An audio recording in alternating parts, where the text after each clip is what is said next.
There. All set up. Now just to... Star! Robin! Where are you? And that is my cue. Where are you? Come on, Star! Robin, we've a podcast to record and edit. Jack? Robin? Jack, where are you? I'm here, just on the other side of the fog. Jack, where are we? I've no idea. All I know is that we need to find Star. We've a podcast to record, and I can't be asked to edit them anymore. You're really concerned about reviewing an episode of Doctor Who when we're transported to some strange alien planet? Well, yeah. Okay. Alright then. Come on, let's find her. What the fuck was that? Oh, hard luck, mate. Looks like some kind of landmine. Funny considering which episode we're supposed to be reviewing. I'll catch you later. Stay still or you'll be there, and there, and there. You heartless bastard! How have we been through? All the running! Yeah, well, I think your rainy days are over, pal. Star, where are you? You've been promoted to co-host. Oh, thank you, Karma. So, what do we do now? The Villain Guard Corporation would like to extend its deepest condolences on your upcoming loss. Thoughts and prayers. Oh, great. Now the explosive are talking to us. Wait a minute. What if we just don't move? I'm not following. These things are expensive looking. They must have a failsafe. Something that stops them from going off after being primed after a certain amount of time. Not how it worked in the episode, but yeah, I'll bite.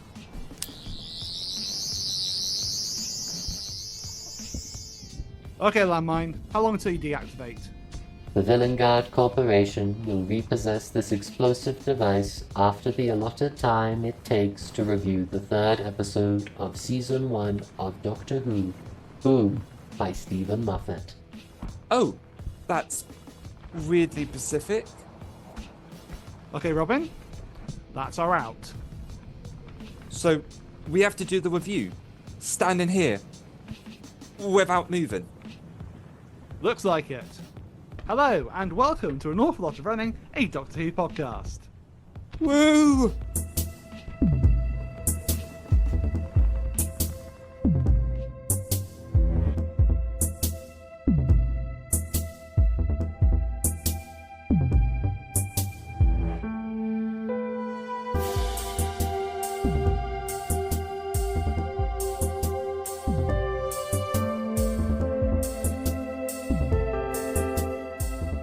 Hello, I am Jack, co-host of this podcast, currently unable to move, and joining me, as always, the Monday to my Ruby Sunday, it's published author Robin Foale.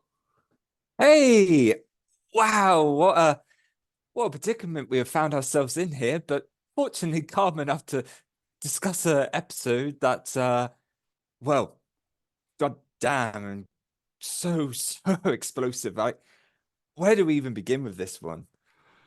I know. I mean, I suppose really we have to we are talking about episode 3 of series 1 of Doctor Who today. Season 1, sorry, I should say. Written by Steven Moffat. It's Boom! This has just been a phenomenal episode. Like, I know sometimes we try and leave things a bit coy sometimes, like our final thoughts and things, but like we were just talking before we even started recording, and online, I think for those first 2 episodes, there were groups of people that preferred Devil's Cord or people that preferred Space Babies, and whether you like one more than the other, that's great. That's your opinion and what you love. And then with this, it's definitely felt like everyone's been like, no, love this episode, just absolutely adored it. Absolutely, yeah. I think, well, I've seen very, very little sort of pushback on this episode. Very little. Like I've seen a couple of very weird takes. There's always going to be on Twitter, isn't it? There's always going to be Oh, of course. weird take of someone being like that it's actually a highly offensive episode to anyone that's religious, which apparently they didn't finish the episode, I'm guessing, if they've said that. Anyway, let's talk about that. Let's put a different hat on when we talk about this. It's whereas, you know, we have to compare it to the previous 2 episodes, whereas Space Babies and The Devil's Cord, I think, could be quite divisive in some circles. I have seen across the board the majority of it is absolute praise for this episode, and it's very interesting considering not that long ago people were, myself included, were complaining about the fact that Doctor Who was being written by the same 2 white men that were writing it 20 years ago. And then Steven Moffat, he comes along and he lights an absolute banger. And yeah. like, my God, I'll say it now. It's very simply, in my opinion, the best episode we've had in this entire era, I would say. I would even rate it in terms of quality higher than Wild Yonder, in my opinion. Genuinely. Yeah, no, I agree. Like, from those original episodes with David Tennant, like, I loved Star Beast. I loved the giggle, but I do think that this is above those episodes. If I had to put them into a list of like current era, like, yeah, which people seem to be doing every week. Actually, they seem to be rating this new era's episodes every week like it's countries announcing scores from Eurovision or something. Like, genuinely. and yet, funny enough, just as decisive with some fans. So yes, exactly. Yeah, go figure. Yeah, well said. Yeah, funny that. Yeah. Well, let's move forward quickly, boys. But I think it's safe to say that divisively, this has been such a damn good episode, and I think there's so many things that make this episode work. It very much goes back to what Steven Moffat did with something like Midnight, where it's a very self-contained story. Sorry. Russell Davis did with Midnight. I believe you're thinking of Heaven Sent. Oh, yeah. Yes. Thank you, Jack. I was doing that. I'm going to blame it on me, you know, totally legit standing on a landmine right now and nothing else, not my bad memory whatsoever. I'd also blame it that the UK is currently having a heat wave, and you've worked as well. So bless your heart, it's your brain's probably frazzled. I'll take that excuse as well. Thank you, Jack. But what I was going to say was what works really great about this is it's a very self-contained episode. And what's brought up in the behind-the-scenes stuff, which is really interesting and something that they don't do for Doctor Who a lot of the time, is that for a lot of the scenes, they filmed 7-minute chunks, which is really interesting. Like, you usually get like maybe a couple of minutes of film straight, but for it to be a whole 7 minutes, this makes it feel very much like a theatre stage performance, which I think if you wanted to adapt an episode of Doctor Who for the stage, this would be definitely high up there as something that you could really easily do, whether you were like a college trying to put on something to sort of showcase your abilities or the like. And oh boy, just the acting on this. I mean, I know I'm kind of jumping all over the place here, but there's so much to it's a Steven Moffat episode. We have to go a bit timey-wimey with it, don't we?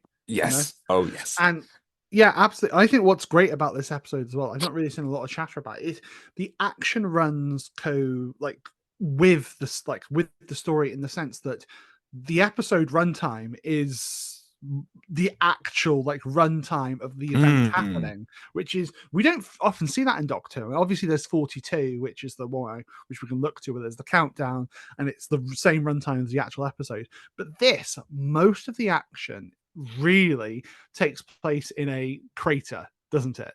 You know, which in itself is really interesting and makes this almost like a bottle episode, you know, because it is literally the Doctor goes out the TARDIS, steps on a landmine, titles, Yeah. and he's there for the entire episode. You know, it's only when you get to the very end with the scene with the Doctor, Ruby, Monday, and Splice. Splice Yeah. looking at the planets. It's only then where it's like, you know, a little bit of time has been cut. You know, and it's so interesting. It really is, because not only is the premise great, like very kind of loosely inspired by Genesis of the Daleks, with Tom Baker stepping on the landmine. Look at you! You talking I- classic Who. There we go. You know, I can do some research and the like. Yeah. I only get Yeah. 1 out of like 5 things wrong. But yeah, but it's really interesting though to look back at the originals, look at a scene and go, oh, that's really interesting. Could you make a whole episode of that? And oh my God, like Shooty Gatwa, phenomenal performance in this, especially when so much of it is in the face, like those facial expressions. He literally cannot move his body, so it is so much is through his face and just the way he speaks as well. Like there's the bit where it's the bit where he's talking to Monday when she first comes in. He's like, "Do you get it?" It's like, oh, and the line read there is there are so many bits there that it's a different face to the 15th Doctor than we've seen. We've not seen him be cruel or to be. He isn't even cruel. We just haven't seen him being unkind or mean, have we? No, you know? It's in a way as well that Steven Moffat says this in the Envision commentary, which I definitely recommend people check out. I tried to take notes from it, but it just basically turns into Russell and Steven just being an old married couple and making fun of each other and having it's so funny. Like they should get a podcast, genuinely. Like forget us, they should be doing a Doctor Who podcast. But it's really interesting because, you know, Moffat himself says that, you know, Shruti basically, like, you know, he embodies Capaldi there, and I was like, oh yeah. And I was thinking about it, I've heard other people say it as well, and it's a massive compliment to this. This feels like it could you could swap out 15 and Ruby and put in 12 and Clara, and I think it'd still be a brilliant episode. But I think this early on in his run is an absolute like masterclass in acting for Shooty to be able to do, and he just does an amazing performance in it, genuinely, you know. And it's also interesting as well because Moffat talks about how since the 15 came into life, he had the Giggle and then Ruby Road, Space Babies, and Devil's Cord. It's like it's always been going, like it's been going, like really quick. And this was an opportunity for them just to go, right, you have to stop. You know, this story has to take place here, and you have to actually physically stop and have this happen. You know, the Doctor doesn't get out of this through his own meddling. Yes, you could say he you know, convinces the remnants of the dad's personality, you know, in the AI, and does the it's obvious that Moffat doesn't understand how AI actually works. But we forgive that. We forgive that because the rest of it's very, very good, you know. And the only reason he gets out of it is because of that. He is a spectator in the action that happens, you know. So it's really, really interesting to see that. I feel like I've said it's really, really interesting to see that a couple times there, but you know what I mean. I know completely what you mean. And to dial it back a bit, like you say like he's been kind of a bit cruel and like, but it's him like being worried about Ruby. He doesn't want her in the blast, and so for her to once again step up, like going from Space Babies where she's whacking a pipe to like distract the monster, and then this where she's actively being like, no, I'm not backing off, I'm gonna get right up in your face and I'm going to like help you in the situation. Like, oh my God, like from that to her using the gun at the very end, just hot damn Ruby, like It's showing so initiative. brilliant. Everything about it, just like, you know, because so much of it has to be set up with just so much of the actual story of the Doctor and Ruby has to be set up with, you know, Ruby number one doing things safely and the Doctor assessing the situation. And he's like, he's, at the very start of the episode, he stood there with 1 foot still in the air because he literally can't put it down, and Ruby has to navigate around him. At one point, she's like, I'm about 10 feet away from you from here. And then she has to go and find something for him to grab. She grabs the thing which we think, she says in an urn. Obviously, it's the remains of the dad, isn't it? Taken down by the ambulance because Moffat comes to face Doctor Who and his own greatest enemy in this, that being capitalism. Oh, Woo! yes. Down with capitalism, fuck capitalism. Come on, comrade, let's finish this podcast. That's like Doctor Who getting political? Never, but oh boy.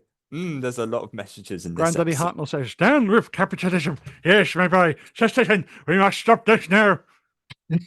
And what I really love as well about this episode, not only is it a phenomenal story and like a real great sort of close scene, but also the world and the setting I find super interesting. Because this, to me, when I was watching this felt very Warhammer. This felt very kind of Imperial Guard, and you just replace the Emperor with them mentioning the bishop and doing all these other kind of religious talks and the like. And just, I love the detail of like the collars underneath all of this intense armor. And like we were discussing just before this episode as well, how the like that base that they have, which is used so little in the episode, it's just in the car park, but it looks so convincing. And it's sometimes with a sci-fi episode, it's kind of, for me, it can feel a bit like just scenery dressing, like, oh, we just put a few things together to make it look sci-fi. And it's like, okay, sure. But this, I really felt like this was a real realized, like, self-contained world, which would make its own interesting story of its own. And guess what? It did. Because those first kind of 5 minutes or so with the father and the other soldier that's with him, I thought originally that's who we would be following in this story, because they have so much time with them. And that sort of just nice slow pace and sort of revealing to us what this threat is. And it's an ambulance that decides, oh, you're blind, therefore, we're going to terminate you. It's just like, oh, damn. And I love that self-contained story. Just like that kind of, I guess you'd call it like your short film before the main motion picture. It's the cold open, isn't it?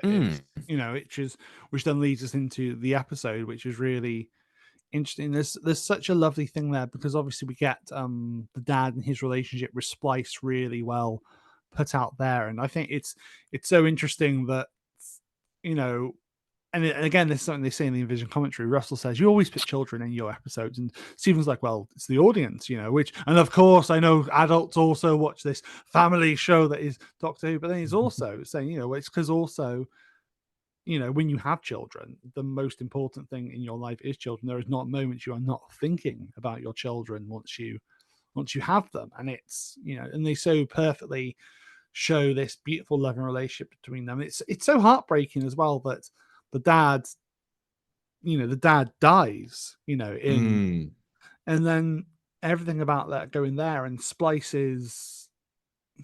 But it's really sort of, it's also really beautiful and sort of poetic as well that Splice doesn't really react to her father being dead. She's like, he's not gone, he's just dead.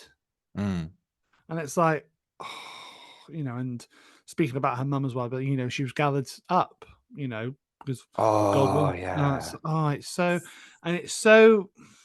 it's really, really interesting, because I think it really does a fantastic job of balancing up, talk about how faith, in people can be good. I'm an atheist. I can't speak to that, personally, but I think, I'm never someone to judge someone that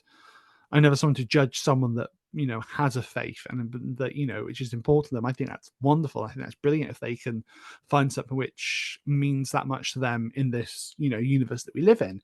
But then also it's very powerful because he does also criticize religion in the way that historically religion has been used as the means of, waging war under the guise of it being under religion. You just look at crusades and things like that. Ruby says, that I think she's like, well, they're priests. Like, what? Why are they soldiers?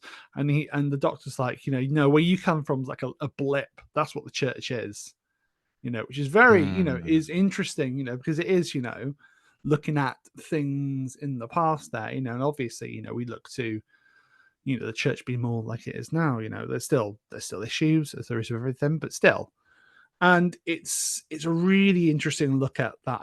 Why do I keep saying it's really interesting? Can I not find a more interesting way to talk about things? But no, it's really cool. Audience, to see, take a drink every time Jack says interested. You have some and also every time I say and yeah.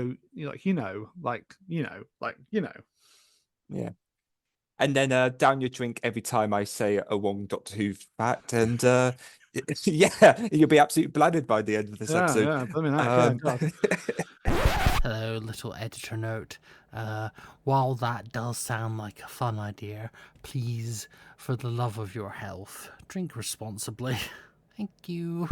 No, I think it's... Can we just take a moment again to appreciate, like, number one, the performances across the board in this episode, absolutely fantastic. Whether it be, the Doctor and Ruby with Ncuti and Millie, Varida Sethu, we'll talk about her in a second as well, because we'll be talking about her a lot in the future, let's face it, as well. Splice was amazing. The dad and the other soldier were great. Varida, or Mundy's love interest, or would-be love interest, really great performance as well.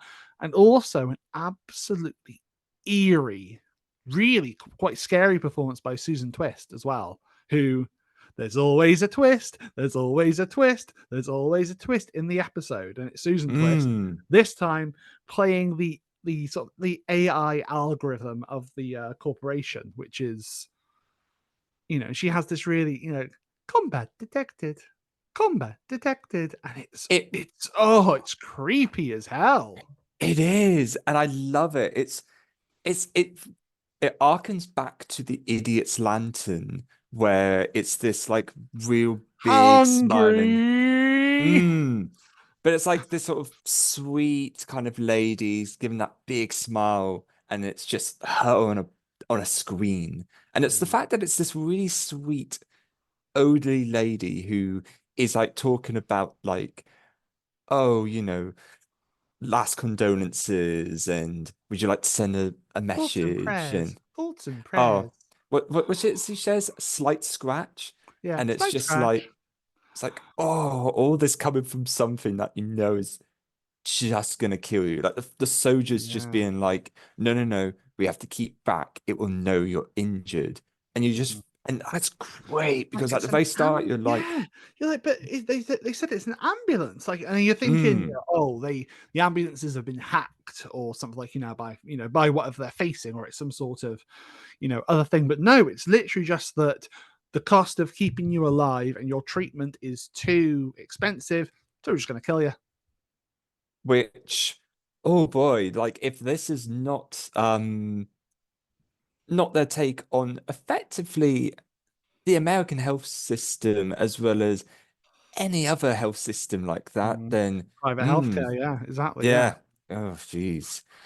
Oh, but no, it's really great. There's so many layers to this episode, and I'm just gushing at this point. We both are, because this is us just back and forth. I think this is yet again Ncuti getting another, but this time like a whole episode as a Doctor defining moment. I keep throwing this around, this loose term as a Doctor defining moment. For me, he's on this landmine. He's not supposed to show that much emotion. He says at one point as well, there's a bit where when oh, it's so great, his performance there, where he's like, Ruby, throw it at. So, sorry, there's so many bits I love. Yeah, Like, yeah. The bit where he's like, throw, that thing you're holding, throw it, and she's like, what? He's like, throw it, and she catches. She's like, oh, that's about right. She's like, about right. He goes, all right. I wasn't trying to show off, but it's exactly. And he says exactly how much. Yeah. On that, he's like, throw it at me, and she goes over to him. She's like, Ruby, if this works, I will forgive you if this goes off. Yeah. It's like, if it goes, I will be cross with you for a very, very long time. And you just see this. Oh, it's so beautiful. Once this tear just rolls down his cheek there, because you can just feel, he is such an emotional doctor. He's so in this, and he's also thinking about so many other things.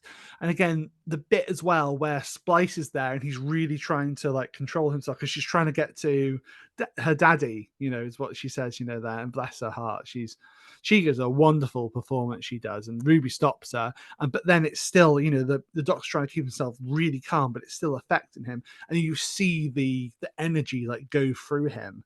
It's such a harrowing like visage. And of course then Varida comes in, and it's like, and we saw her earlier. I remember seeing, I was like, wait, no, surely not. And then when we saw her again later on in that part, I went, holy what the fuck is she doing here? Because she's not. And I was like, they're doing a Clara all over again. It's, she's not because, we know, look into the future, that Varida Sethu, we don't know what her character will be called, because I think we know she's not going to be playing Monday at this point. We know that she is going to be the next companion, or alongside and also following Millie Gibson or Ruby Sunday, which is that's really interesting, I'm glad you said the same thing, because I said it again. I said it. Take a shot. No, it's really great is because at the very start I was the exact same. I was just like, I was following along. I thought, oh, all these performances across the board, great. And then it is when she comes along, and I had that same kind of moment as you, being like, I know her. And then I did like a quick sort of Google on my phone while watching the episode, and just was like, holy shit. Like, just that kind of realization, because I mean, I knew that she was going to be the new companion, and I know she's had quite the filmography, because I know her first of all from Andor, where she also gave a really great performance in that. But to see her in this, and when she comes along as well, and she's quite harsh, she is, where she's just like, yeah, no, you're dead, just do it. It's like, what? It's like, she stun shoots the doctor in the arm like 3 times. He's like, I'm a time lord, I'm a space, like, he's like, I'm a highly complex space-time event, and obviously it turns out that because of his biology, that the landmine will actually blow up half the planet. So then, of course, they need to find a way to get him out of there, which is really, really interesting. Damn it, I said it again. But my favorite part of the episode, because you just see the despair on his face, and he is so trying to hold it all back. But the bit when Ruby grabs Monday's gun and is shooting in the air to try and get the ambulance away from him, because it's, gathering, and it's combat detected. And Monday's like, okay, you need to shoot me. Just shoot me in the left arm, please. Just that, and then it will come over to me and help me. And as Ruby is about to do it, the love interest, or the would-be love interest, is running down towards them and sees Ruby doing it and shoots Ruby. And you just see Ruby, number one, shoot off the side of this ledge, tumble down, and land on the floor there. And it's harrowing. And Shooty's face is just, the doctor is just distraught and having to hold it together, because there's so much running through his head there. And then, of course, Ruby is actually going to die. And again, the snow comes.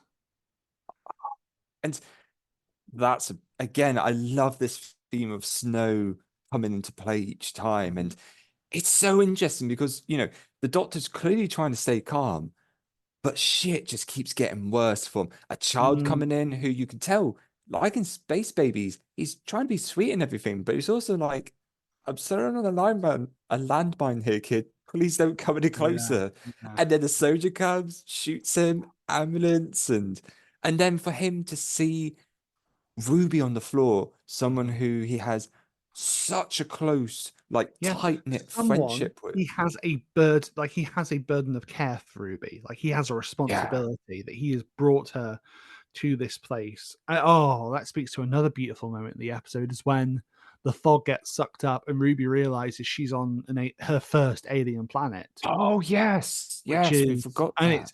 It's beautiful. Like, the technology they've used to create this episode is fantastic. It's not quite the volume which they use for Star Wars, which is the studio, which is, it's the projected studio, but they did have like one big screen which they used to visualize the world. And actually, the bit when where it pulls, you can see around that, and it pulls into the TARDIS and the doors open up and you can see the TARDIS interior behind. Yeah, that's on the screen as well. Oh really? Yeah, it's so impressive. Like, this episode looks beautiful, and everything that we see, they could like pretty much see as well. And that's good. And what I really love as well is this moments where the Doctor, clearly they're trying to keep themselves calm, but it's like they're using their the typical Doctor's talking ability to try and keep themselves in. Yeah. Keep themselves strong, keep themselves I'm almost the smartest person in the room. But he's talking to Ruby on the floor, no, Ruby, stop that. Hang on in there. I still need you. I can't think unless I'm talking. I can only talk to you. And it's just her just lying on the floor, just completely out of it. And it's and he has a lot like she earlier on in the episode has to be like, Doctor, like shut up, basically, because he's doing the Doctor babble thing, which is, it's what they sometimes have to do. It's like you said, he says to her, I can only talk if I'm talking to you.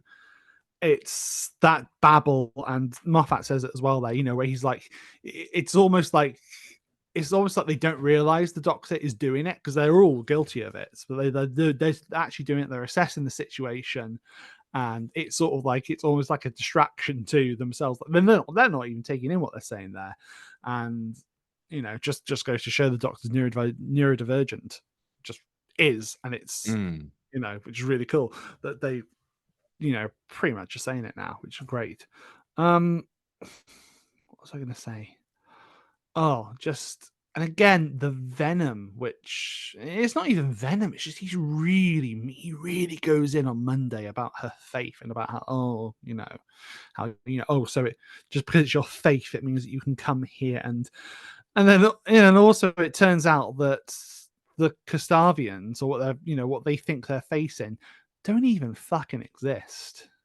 And it's like, so it just makes everything more that tragic. And there's just so much with this episode. It's just, I've watched it 3 times, Robin, and I feel like I still need to watch it 3 more times to properly even begin to unpick and understand it. So I apologize, people, if I'm rambling and just saying that it's it's so interesting in different parts. It's just because I'm just blown away by it, genuinely.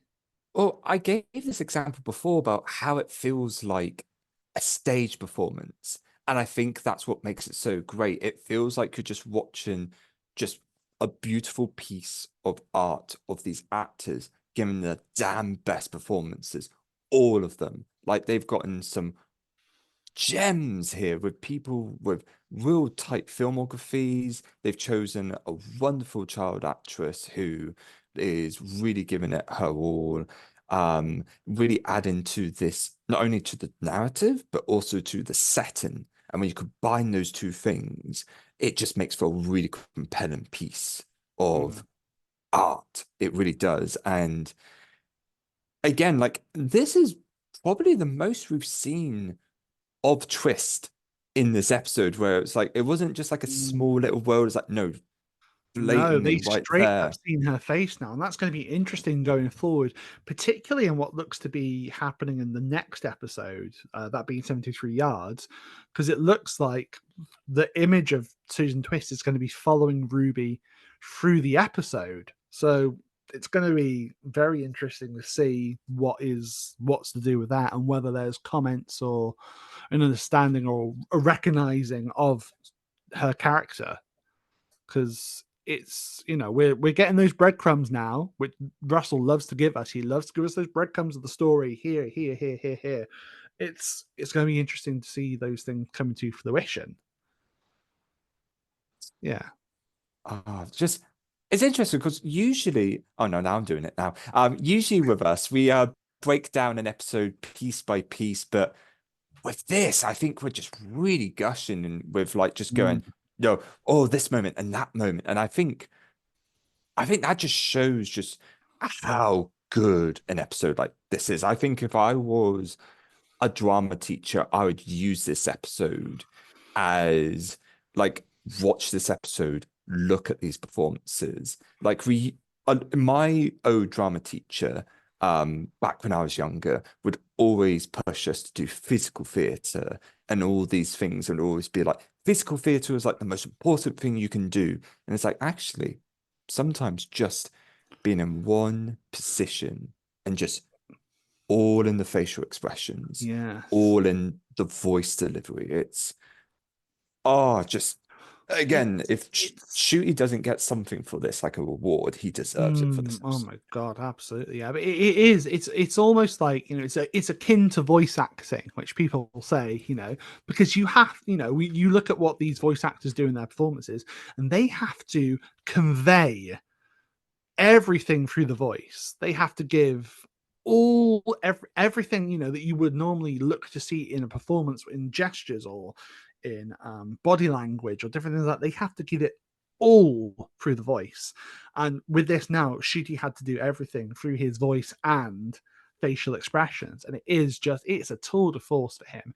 It is, to say it's his heaven sent is almost reductive because it's its own thing, but it's a seminal episode, and I think it's one that we will look back on in the same sort of reverence as Heaven Sent and recently Wild Blue Yonder.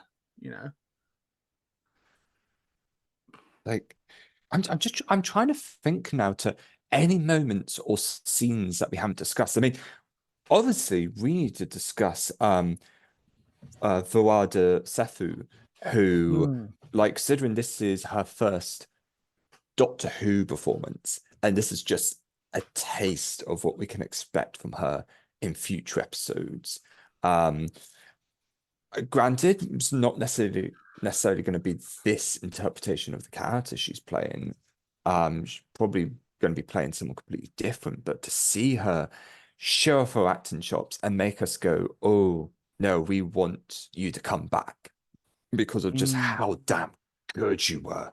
Like, and there's so many layers to not only her character, but to everyone's characters. There's moments where they have to be soldiers. There's moments where they have to be like compassionate to the others around them. And I think that makes them really complex characters. All these sort of background, like extra characters to Ruby's and the Doctor story, where actually it's everyone's story. Yeah, I mean, did you know Verada through any other medias before? I didn't know Varda before. I knew Varda was in Andor. I've not seen Andor yet, which is something I will address at some point, I'm sure, yes. But the first I knew of Varda was from like on-set pictures and being like, wait, that's not Millie. What's happening here? And obviously that, we basically knew for a while, and it didn't help that at the time there was that whole like media storm about people being that basically the shitty newspapers saying that, Millie was a diva and all this shit and blah, blah, blah, blah, blah. And it's not worth repeating here because it's just all wrong and just a horrible thing, just proving that the British press is fucking shit. But yeah, no, I hadn't seen Varda or anything before, but my goodness, the performance she gives here is I'm looking forward to seeing more of her. Definitely, I think she is going to be just between her chemistry with Millie and Chuti alone, just like, damn, like I want to see these three on screen together. I want to see more of it. So it'll be interesting to see how it does tie into things, because it'd be weird if Shooty and Millie didn't, or the Doctor and Ruby didn't have a scene where they sort of acknowledged that she looked like Monday. She's not playing Monday. But then obviously Doctor has a long history of having recasts within it, that being that they've had actors play one role and then come back, specifically, you look at stuff like Colin Baker in Arc of Infinity coming back to be the Sixth Doctor. We look at Freema Rajaman playing a character in Doomsday and then coming back in Series 3 as Martha Jones. Karen Gillan and Peter Capaldi both being in Fires of Pompeii and coming back in their own right as, as Amy Pond and the 12th Doctor. It's, there's a long history of this sort of thing, and it's very cool to see it carrying on like this, Oh, completely. I mean, that'd be an interesting episode for us, actually, to sort of look at actors who have been in Doctor Who before and just be like, can we get them back? Can we give them another role? Just wishful thinking right there. But oh yeah, especially when we've got some actors that have gone on to become A-list stars after being in Doctor Who. It's funny, isn't it? But I suppose there's just so many little moments I love in this episode, whether it be just little pieces of dialogue from the Doctor about, everywhere's a beach eventually. And the bit where he's talking about the president's, the president's wife, and that's a story from that Missy tells, and it's like, oh, okay, and like it's right as soon as we hit that moment, I was like, okay, Master stands, hello cat, you're gonna be happy, you're getting your crumbs again, your crumbs are being fed to you. And then also as well, Robin, the Doctor going, I'll be in to check it, I'll be around to check in. My favorite is fish fingers and custard. Yeah. Just, oh, yes. Oh, beautiful stuff, It's definitely little moments like that, which is really lovely when the Doctor like addresses their past selves. And no, like little things like that was just like, yeah, okay. Yeah. I really like that's that. the thing. Those little nods I like, in terms of things. The way my fan brain works now, I'm like, yeah, those are nice. If we brought back the Rani, that's when I'm like, oh, for fuck's sake. But the little references, love them to bits.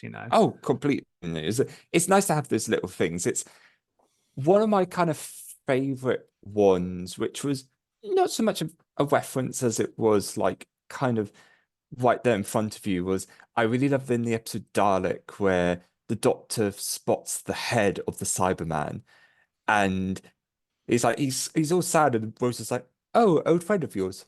It's like, oh, enemy actually. And like for new audiences to then get to see them in the next series, it's like, oh, that's nice. I do like exactly that. It's those moments that to anyone watching, and let's face it, there will be new people watching Doctor Who now with the big push that it's having on Disney Plus. Anyone watching that doesn't know, it's like, oh, that's a funny little Doctor thing to say. But like to us fans, it's like, oh yay! Again, it's a little breadcrumb, isn't it?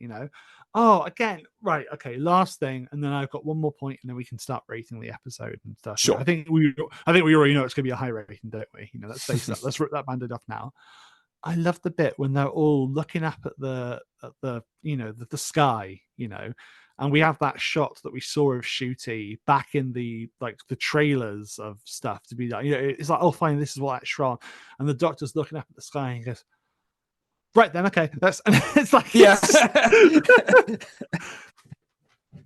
like, right, I'm off, Which it's so uniquely different for his Doctor. Like you think about how David Tennant in Midnight did this long trip so he could see what was it? Something diamonds. It was something Oh like that. yeah, That the diamond like waterfalls. I can't remember. It's in yeah, midnight, isn't and it? and he was like he was so determined to see that and obviously spend time with that and everything. And then when you get shooted, it's just like 2 minutes of this otherworldly thing, which of course he's seen a million of, and he's just like, yeah, okay, time to go. And it's like it's like trying to take a kid to like some grand sort of thing. It's like, hey kid, it's the Grand Canyon, appreciate it. And they're just like, there's a hole in the ground. I don't care because I'm a kid with the attention span of like, well, shooting gap was 2 minutes, so yeah. Oh my God, no, it's lovely that I'm trying to think of any kind of legit nitpicks or the Uh, like with this the episode. only thing I can think of, really, and it's not even a nitpick, it's just an interesting, it's more like this is an interesting thought. There's generally nothing like a nitpick here with this. I think it's a all-time classic Doctor Who episode. Same. The only thing is we're on episode 3 now, and we haven't checked back in with Carla and Cherry yet. And I think that's interesting, considering especially in the previous episode we had, in Devil's Call, we basically had the confirmation it's been 6 months between Space Babies and Devil's Cord. Mm. And now we're also getting the six, this is set after that. And we're finding out that despite the fact they've been traveling for 6 months, this is the first time that Ruby has been off planet. It's interesting that, and again, I find it interesting that we've not checked back in with them yet. It's very much showing something a bit different here, whereas Russell's first take with Doctor Who was very much that like domestic feel, that soap opera in space. It feels almost like this is Russell trying to do Moffat like Doctor Who in a way. That's really curious take. That is like I'd not even thought about that. Yeah, definitely. That is good. Like I think we're probably going to see the return of one of the best families, let's face it. We're probably going to see them returning in like I imagine Dot and Bubble. I feel like I think that's when we they're get to going to them. come What back. the blinking flip? Yeah. I've Love her. so many clips of that online, which is lovely. And oh yeah, like I'm also like when we were talking about our assumptions and the like for these episodes, I always assumed that Boom was going to be a kind of a bit of a self-contained episode. I had it in my head that it was going to be like they were trapped or something because of an explosion. I didn't even think about a landmine situation but it's interesting how like I was almost there. It is like a kind of a stationary It like is. setting. Yeah, it's funny because you would think, oh, Moffat's going to try and do another Weeping Angel episode, or he's going to do something with the silence, or he's going to use one of the creatures he created. No, he's literally just putting the Doctor on a landmine in a crater. That's it. And yet, the simplicity of that makes it phenomenal. It's so simple in what it's doing. It's slumming things down. It's giving character performances, and it just makes it one of the best episodes of Doctor Who ever. I think this episode as well is placed brilliantly right after the Devil's Cord, because even though we kind of thought, Devil's Cord, really enjoyable episode, very high stakes for a second episode of the series. You think something like that would maybe be a bit down the line. Yeah, and But it's for funny. this, It's funny as well though, because like literally the stakes with this. Yes, I know they say the Doctor will get blown up, but it's the characters we're thinking more about. We're thinking that it's the stakes of the Doctor, Ruby, Monday, and Splice all getting killed. And it's always going to be a more personal and more interesting story in my mind when the stakes are slightly smaller. Like, yes, you could go, oh, the universe is going to be ended and all this, when it's literally like, oh, these characters are going to be killed. It's like, oh, You feel it Mm. a bit more, don't you? So it's it's an interesting one. Look, for me, it's a 10 out of 10. It's great. It's the best. We're no you longer know? mincing words here. And Jack, I agree. 10 out of 10. Like, I wasn't sure which one of us was going to say it first. And like, we've been beating around the bush for long enough. We've been gushing about this. And the reason we've been wibbly wobbly with our kind of points of reference is because we are just so excited to talk about this episode, an episode which is just hit it out of the park. Whatever issues we kind of have with it are so small Oh yeah. or minuscule that it doesn't I know, affect. like I've seen some people sort of like nitpick the ambulance not being able to reach the doctor and then being like, next of kin on Ruby. But like, I'm just like, I don't know, guys. I think you really are just nitpicking there to be like, because in my head I'm like, the ambulance can read the doctor because he's not human. The ambulance couldn't tell Ruby her next of kin because number one, it was already like kind of confused that she was like 3,000 plus years old. And also it was confused, there's that. And also the fact that probably all her next of kin are dead by the time you reach the year that they're looking at. So it's just, I don't know. I think it's just a bit, Also, I actually really like the fact that we don't get an answer because she's there wanting to kind of know as well. Like, she's clearly in shock from the fall, from being shot. And so she's literally dying, Robin. The ambulance Yeah. is like she's gonna die in like 400 seconds, but she's not Anglican, she's not ordained, so no. Unless they say and for those of us with divine ordainment, extermination is entertainment. Ba-na-na-na-na-na. Sorry, little Has-Been Hotel for you there. Very nicely done. God, I need to watch that at some point. Just waiting for a good day off.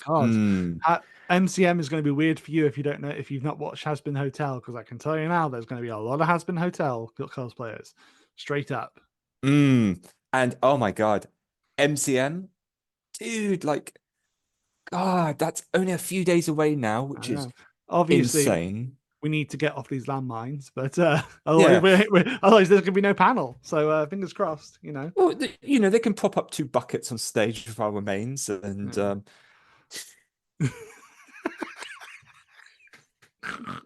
I think that's a lovely. Opportunity for us, Robin, to head on over to what our faithful listeners have said in our Space-Time Telegraphs. Okay, so as always, we ask on Twitter for responses and reviews and different things like that. We've got a few on Twitter. We have also had some sent to the An Awful Lot of Running email address, which is lovely. I'm going to start off by reading one here from Joshua Carpenter, friend of the show, was on our Star Beast review as well. Joshua CC252 says, thematically stellar. The story definitely has a distinct Moffat taste, mostly in the most positive of lights. Nice callbacks to his past ideas too. Again, for the most part, everything lands. Shooty and Millie are the best we've seen them, especially Shooty, putting light on his acting in the role. While I definitely think he's had moments where his doctor moment can be he's had moments where his doctor moment can be pinpointed. For me, this whole episode was his moment in terms of portraying so much as an actor. Maybe the best since Capaldi in Heaven Sent.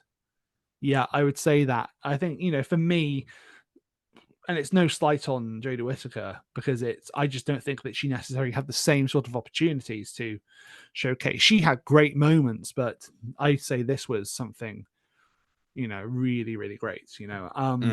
Next comes from our old friend Ben, the vacuum of comments, the man with bad Cybermen opinions. He says that I think the issue with the climax is that 15 tells the dad what needs to happen a while before the end, so it's just waiting for that. Killing another character and threatening that the dad was deleted is good stuff, though it doesn't make the turning point a little inexplicable. Does make the turning point. Oh yeah, it does make the turning point a bit inexplicable. It doesn't quite make sense that the ambulance also heals Ruby, because even though the war is over, surely the non-believers policy would still be in act. Still, really, really good episode. Best showcase for Millie and Shooty so far. Great. Yeah, there's some nitpicks there. What I would say is that the dad probably did something to the ambulance to make sure it healed Ruby, but still. Next one comes from Iggy at the Eggman, and it's just a gift from the American office of Ed Helms going, nailed it. Yeah. And yeah, fair enough. That covers it. Last one from Twitter now comes from the onest of nerds at one spelt in the word and then the number one nerd. Said, I absolutely love Boom. The tension was absolutely amazing. Genuinely most tense I felt watching Doctor Who. However, the ending is I think it's a little too rushed for my liking, although it being an extremely happy ending is one that was really needed for this story. Again, I respect that. Totally respect that, you know. I do think that this ending did need a bit of a happy ending, and for it to be kind of a more slowed down episode compared to Devil's Cord, which was very fast and very tense in its own way. For these to be two back-to-back tense episodes for different reasons, but to end things on a light note, I think that's definitely something that's needed, especially with the kind of atmosphere that it looks like we're getting for the next episode. Yeah, 73 yards is going to be a very interesting one to watch, especially as we'll be watching it live at MCM Comic Con, which will be very cool. That's gonna be Next one, we have also got a couple voice note responses, but I will wait until we finish the emails to get to them. And Sure I'll thing. start to play them when we get them. First one comes from friend of the show, Ewan Wallace. Ewan says, "Hi, Jack and Robin of that there awful lot of running podcast." I don't know why I'm doing and going back to my roots. There I am, from Devon. He said, he says, well, the return of Steven Moffat in a non-showrunner writer position. Honestly, it's a really good story. Glad I sat down to watch it live. The Doctor and Ruby feel the best they've been so far this series. Was going into this thinking it would be a Doctor Light story, but happy to see Shooty throughout literally for the most part in one spot. And what a fab guest cast as well. Highlights to me were Varda Sethi, what a surprise, and Kaolin Springle as Splice. Thanks for the opportunity, lads, and see you shortly. Kind regard, Ewan. Very well said there, Ewan. Lovely little review of the episode. Next one comes from Thomas Beach. He's given us yet another beautiful impassioned response here. So let's get into this here. So he says, "Hello, Jack and Robin. Thank you again for hosting a brilliant podcast. And it's always a pleasure to speak my thoughts. Now, here's hoping I can keep my calm after stepping on this misplaced Roomba." I can understand that. The landmine did look a bit DJ Roomba. That's a Parks and Recs reference for you right there. My initial thoughts on the episode were incredibly conflicted. Having Moffat return was a worry for me, as I knew there would be incredibly high expectations, both good and bad. After not being enamored with his recent TV drama Inside Man, which ended so nonsensically, my mum turned to me and said, "He better not write for Doctor Who again. That was fucking dreadful." Love it. I stand Thomas's mum. We both turned in at 7 on Saturday morning and were met with very much the same Moffat that ran the show all the way back from 2010 to 2017, which at the time of watching I wasn't happy at all about. A lot of the episode felt like Moffat writing algorithm on autopilot. Quippy dialogue, repeated phrases, anti-capitalism, weird, oddly horny stuff, the tattoo gag. It all felt very samey-wamey, so very Moffat. I'd finished my initial viewing very miffed. I adored Shooty and Millie, the music was stellar and the set was glorious. I was just, it just didn't hit. However, on rewatching several times as an obsessive human does, it all dawned on me. It all clicked into place. All the pieces somehow worked on multiple viewings. I can't explain it. But I'm really grown to enjoy this episode after unshackling my expectations and worries. This episode took me back to the very best of Moffat's qualities, how he approaches the Doctor, how he approaches the plot. It's unlike so much of Doctor Who. It made me wonder why I was so adverse to him coming back in a guest writer capacity. Had you in the first half, didn't I? Yeah, you definitely did. Yeah. So, like I mentioned, Shooty and Millie were just on top form. I have to say, my favorite moments were just the two of them. Shooty keeping his cool, but still being emotionally vulnerable. The two of them are just so charming and engaging to watch, even in the most tense of scenes.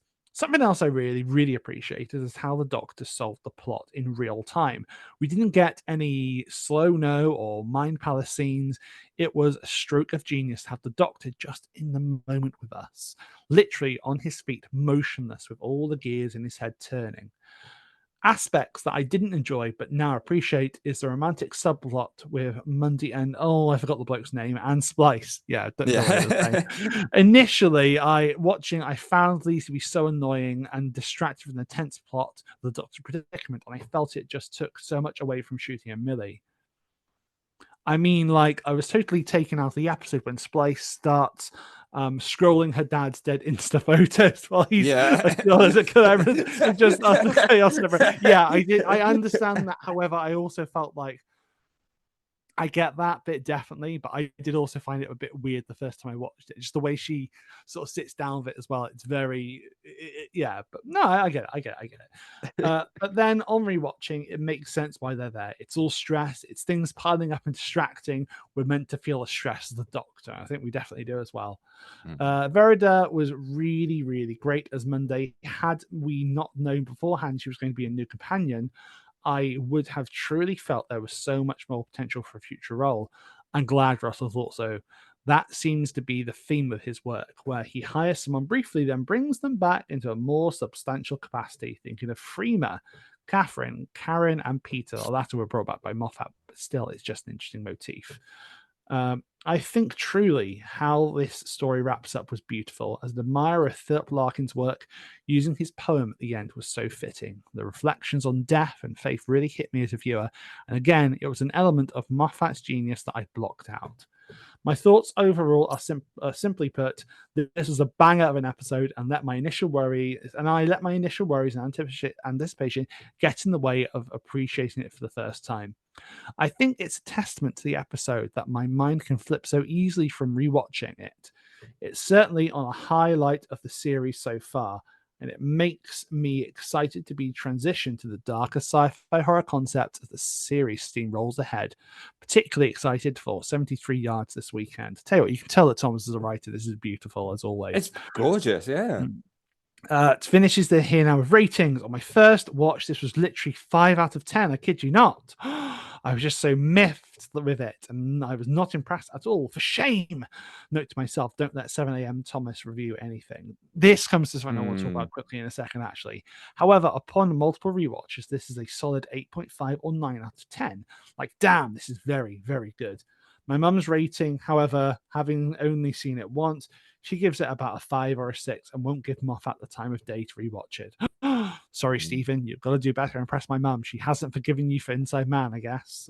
Stephen, we know you're listening. Please, sort it out for Thomas's mum.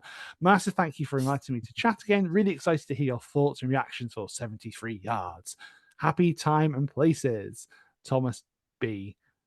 At TPD Beach on Twitter. Yep. Everywhere's a beach eventually. God, all of these have been brilliant, but yeah, you really hit the nail on the head right there. And it's really interesting that he said that about his mum's thoughts, because that was the opinion of my parents when they watched it. They kind of thought it was a very mid episode, and they got very hung up on the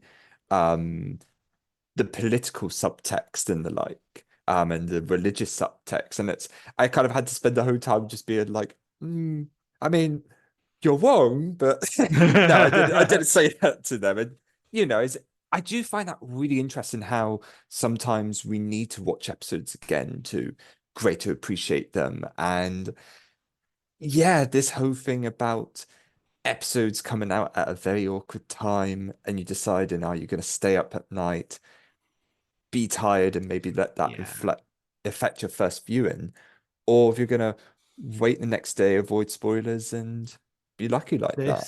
This is definitely a thing, which is with this and The Devil's Cord and Space Babies, I stayed up late and watched them, and it was too much for my wife again, bless her. She had to go to bed, and it was I did feel it. Like I really enjoyed the episode, but it was only on rewatch I really properly got into it.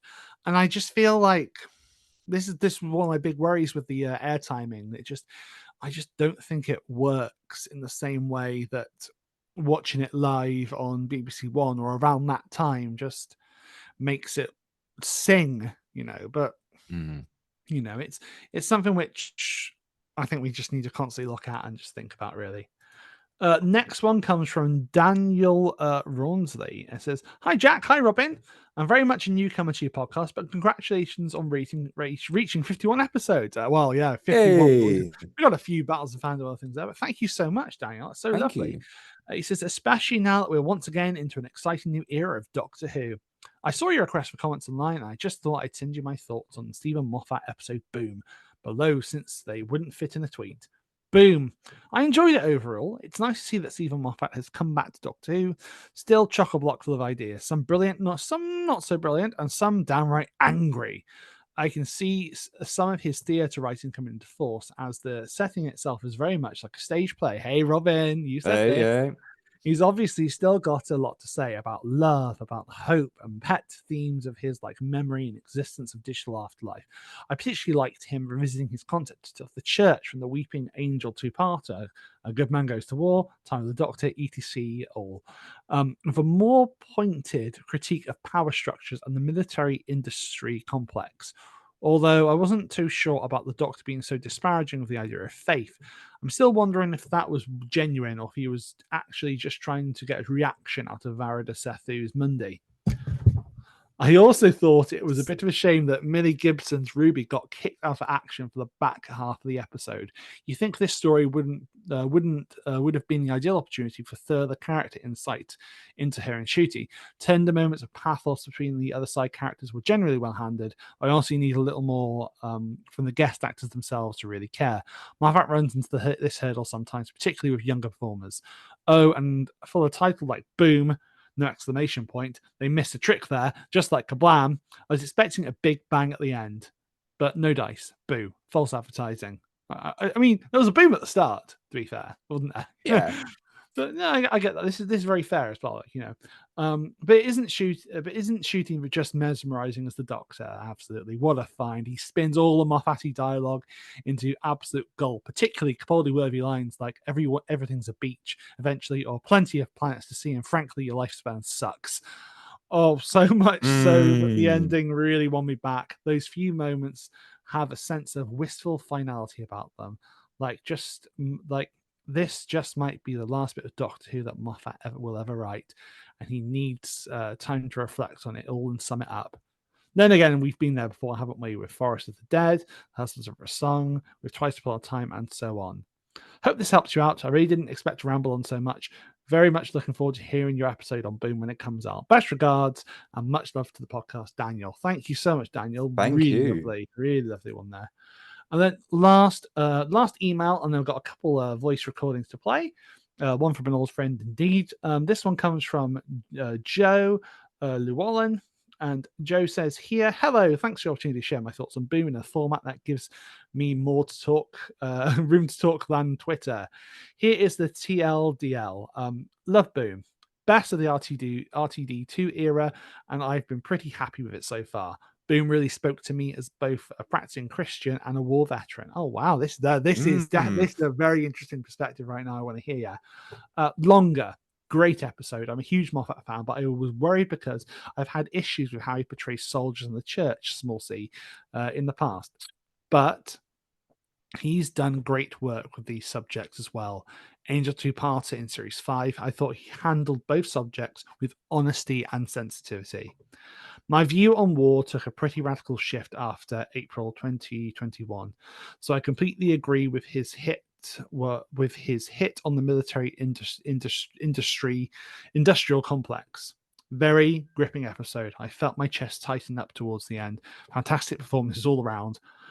I'm not sure how morale would work if you knew that your side would kill you if you got injured too. Part of a soldier's motivation is the faith. There is that word again. That his buddies, his team, his command would move heaven and earth to save him if injured or captured, or would recover his body if killed. But this is sci-fi metaphor time, so I shouldn't overthink it. And as a retired combat engineer, I have views on mines, but I've gone on long enough. Thanks, guys. Joe Llewellyn at Joker BC67 on Twitter. Wow, no. Really, thank you so much, Joe. That's really, I'm going to say it again, really interesting. It's really cool to hear that perspective. And thank you for being rather personal with that as well. Like, these have all been wonderful responses, and as always, we love hearing from you, especially with all these crazy, amazing, insightful comments. Like, if you ever want to respond to us, you know where to find us on Twitter. Just type in an awful, and you usually find us. And no, it's just keep the train rolling. Hello, Editor Star, yet again. Jack's fucked up. There's actually only one voice note. Robin, our one voice recording comes from friend of the show, Catherine Wheeler. Hey, Kat. So let's have a little listen to what Kat has said. Hello, podcast listeners. It's your local Master Stan here. Here to tell you all about what I thought about Boom. It was great. 10 out of 10. Without the Master reference, I would have scored it 8.5, but it had a Master reference in there twice, actually. Therefore, this is an automatic banger. Despite what Robin and Jack may have said, although I'm sure they've also said it's a banger. But yeah, my word is law. Goodbye, everyone. Well, you heard it here first. Kat, I'm going to tell you off on the stage at MCM Comic Con. I'll tell you that now. Oh, brilliant stuff. And see, 10 out of 10 from her as well. So if that's not, I mean, I don't know why you'd be listening to this if you haven't seen the episode, but yeah, quite, yeah, phenomenal episode. Absolutely, yeah. Well, that brings us to the end of the Space Time Telegraph. Thank you, everyone, for all those wonderful thoughts. And Robin, that does bring us to your tasty morsel. It's your Cannon Buster. Okay, Robin, I got an interesting one for you today. It's very much a little nugget, but hopefully it'll be deemed worthy enough by these landmines that will survive this. Robin, do you know Superman at all? Do I know Superman? Who are you talking to here? Me? I mean, do you know like Superman lore and things like that? Yeah, I feel like I'm pretty good with the Superman lore. Okay. Can you rattle off some of the things you might find in his Fortress of Solitude? Oh, in his Fortress of Solitude, like his miniature city. Well, you mean the bottle city of Kandor? Yeah, exactly. Yeah. The bottle city of Kandor is canon to Doctor Who. Shut up. It's a different bottle city of Kandor. However, I had to go for something bottle because it's very much a bottle episode that we've been talked about today. So I thought, oh, let's have a look. I thought I could maybe compare the times the Doctor stepped on landmines, but really it's only happened in Genesis of the Daleks, which we've spoken about before, But yeah, no. The Bottle City of Kandor is an actual thing within the Doctor Who universe.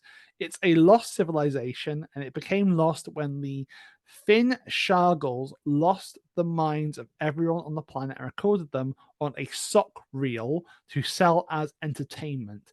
This is from the story, the book, the short story, from a Bernie Southernfield anthology called The Spartacus Syndrome. And yeah, it features chat about the bottle city of Kandor. I remember looking out what the fish girls, the Finn Shargles are. They're a species that made money from a scam. So basically, yeah, but bottle city of Kandor, it's there in Doctor Who. Who knew? My God. Hey, we can have all these loose connections. Like, hell, we never brought up in one of the previous episodes recently, there was a Star Trek reference. Like, we never brought that up. Yeah. And yeah, I've seen people further than that. I've seen people talk about that like, oh, it's setting up the eventual crossover. No. Star Trek is an established thing in Doctor Who. There's already a crossover in the comics. It's a bit more that he say, when the Doctor says, oh, we should go and see them, he probably just means that go and see the filming of Star Trek. Yeah. No, exactly. But you know, we've always had these little crossovers and the like, and Oh like yeah. of, but it's always fun. And hey, you know, same names. Maybe you could argue that they could just be the same thing in little places, but no, that's still a good nugget. I like that. I do like that. Absolutely, yeah. Well, with that, Robin, it is time to end the podcast. Hopefully, these landmines are going to switch off now as we do this. So let's wrap up. Thank you everyone for listening to this episode. I have been Jack, I have been Robin. and this has been an awful lot of running. Keep running. Oh, thank God for that.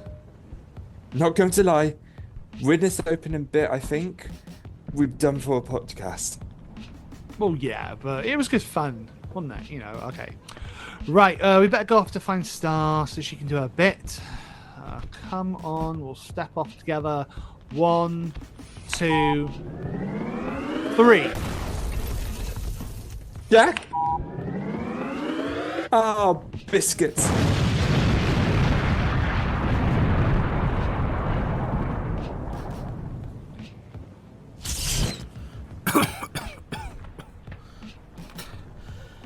Damn, that left more of a mess than I thought it would. Oh well, guess it's time for Star's Corner.